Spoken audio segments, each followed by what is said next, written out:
14 million views. That's how many times people watched fake celebrations of an event that was still unfolding, and most of them had no idea what they were actually seeing. January 2026.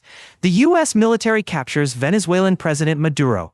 Within hours, your feed is flooded with videos of celebrating crowds. Except, those celebrations never happened. This is Internet Mythbusters, and today, we're investigating how AI-generated lies traveled faster than the truth, and what that means for everything you see online. Here's what makes this story different from every misinformation case that came before. The fakes may have actually outnumbered the real footage. Let that sink in. UC Berkeley researchers studying this event made a stunning observation. In the hours after the strike, they found more fabricated content being produced than authentic journalism. Think about that for a second. The lies weren't just competing with the truth, they were drowning it out entirely. This wasn't a bug in the system. This was the system breaking. So how did 14 million people get fooled? And more importantly, how do we make sure you're not the 15th million? Let's trace exactly what happened.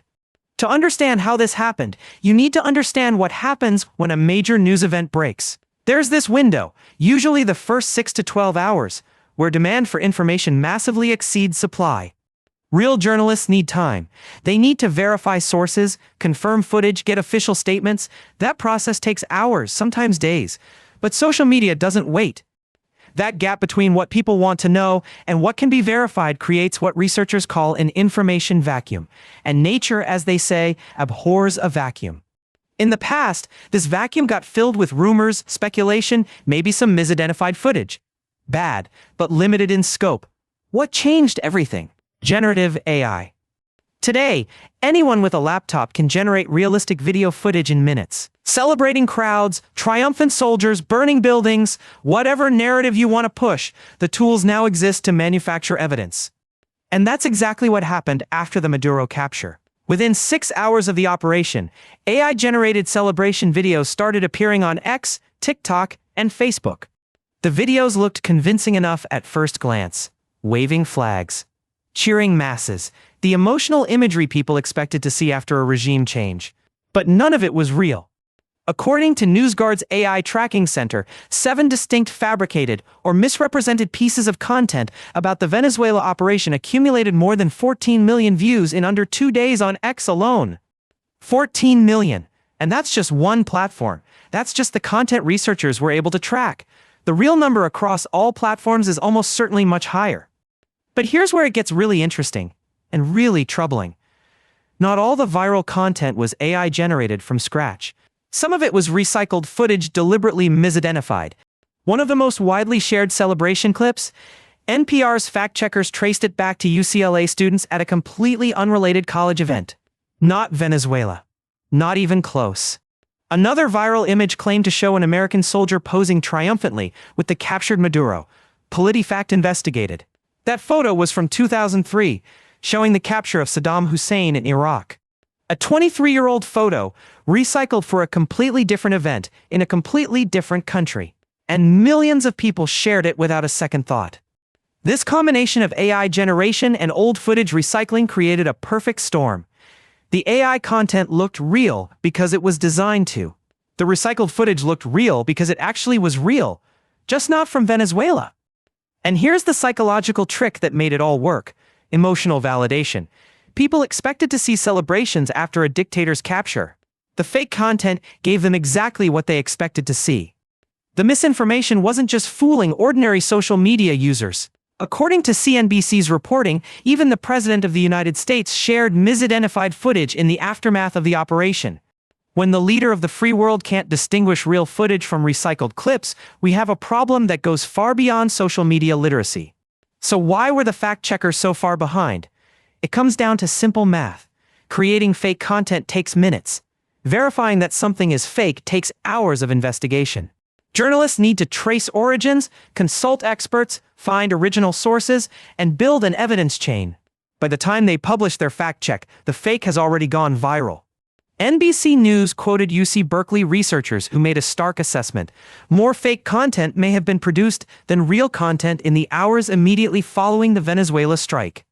That's not a slight edge. That's a fundamental inversion of how we expect information to work. The signal was being overwhelmed by the noise, systematically, at scale. And this wasn't even an isolated incident. This is part of a much larger pattern that's been accelerating over the past 2 years. NewsGuard's tracking has identified over 2,000 undisclosed AI-generated news websites operating across 16 different languages. 2,000. And those are just the ones researchers have found. These sites pump out hundreds of articles per day, all generated by AI, all designed to look like legitimate news sources, and they're getting better at it. This brings us to something the platforms themselves are struggling with. Detection is an arms race, and it's a race they're losing.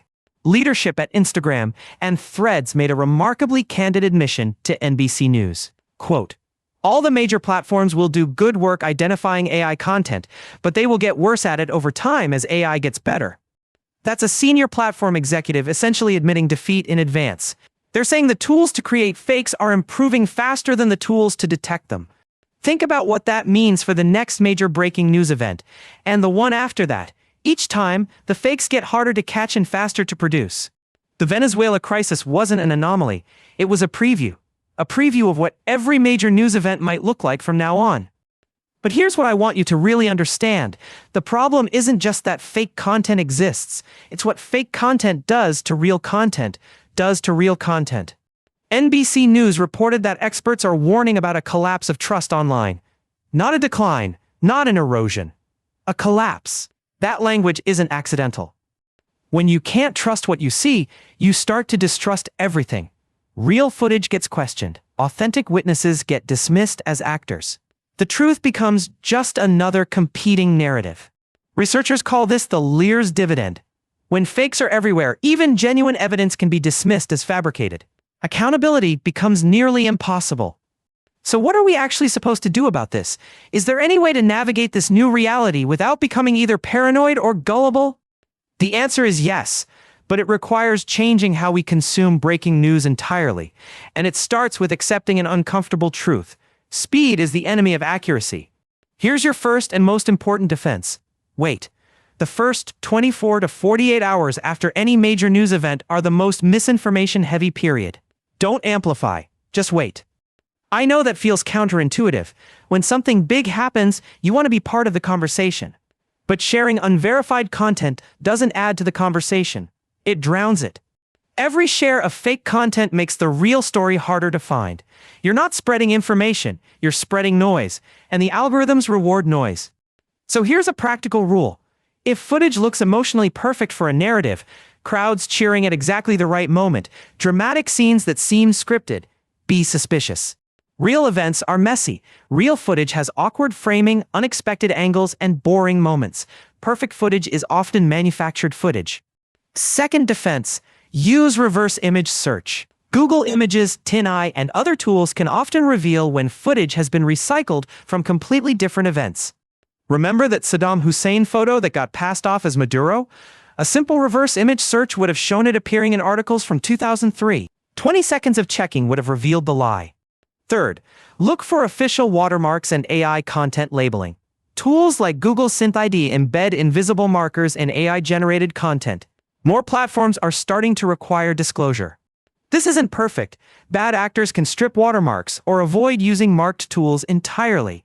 But legitimate platforms are increasingly flagging synthetic content when they can detect it. Fourth, trust institutional sources over viral accounts. Blue checkmarks and high follower accounts mean nothing in terms of accuracy.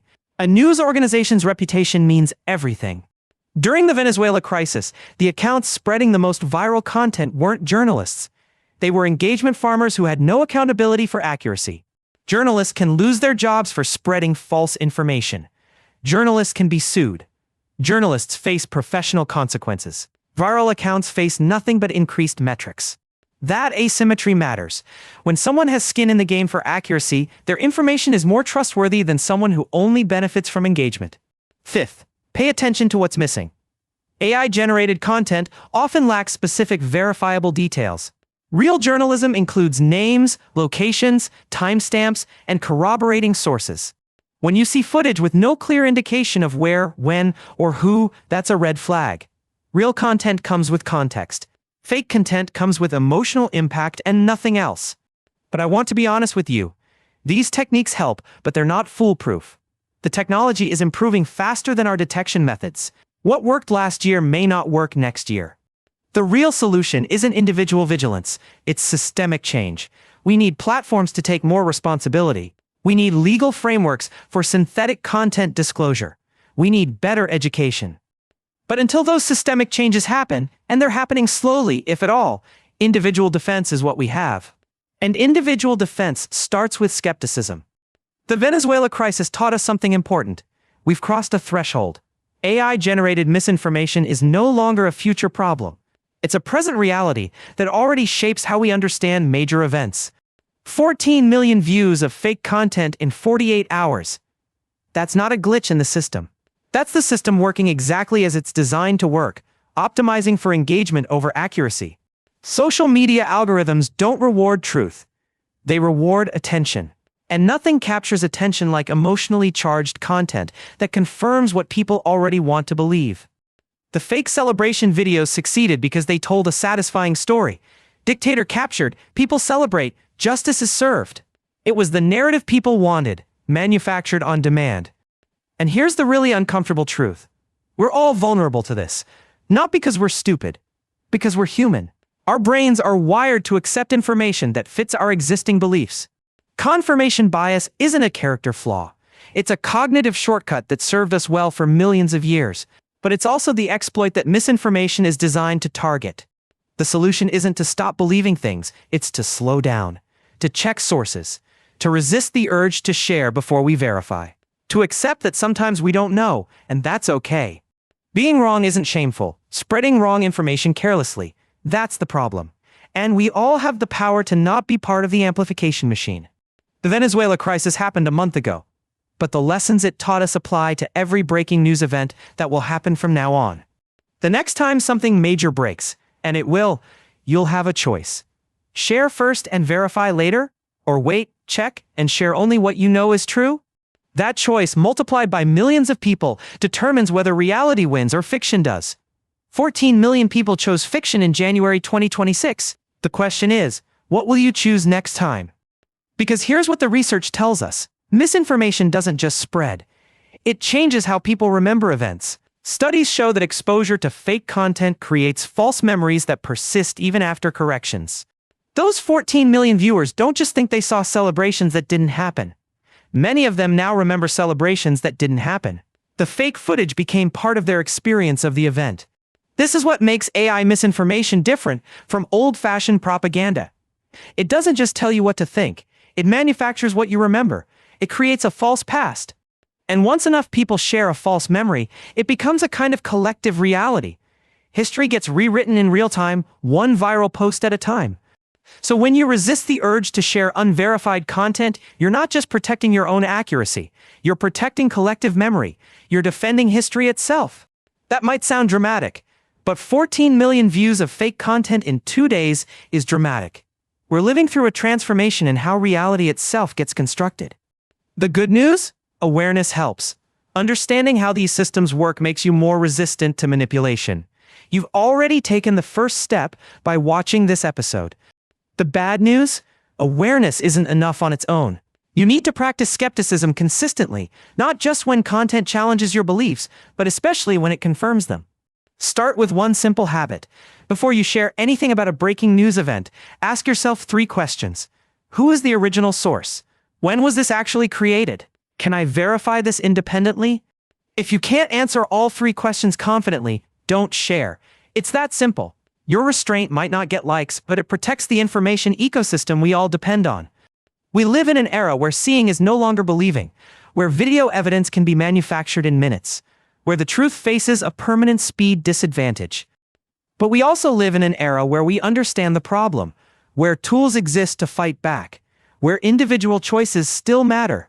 14 million people watched fake celebrations of an event that was still unfolding. Don't be number 14 million and one. Wait, verify, then share. The internet is flooded with AI fakes, but it's also filled with people who care about the truth. Which group you're part of is entirely up to you. This is Internet Mythbusters. We chase down viral claims so you don't have to spread them. Until next time, stay skeptical, stay curious, and for the love of truth, wait before you share.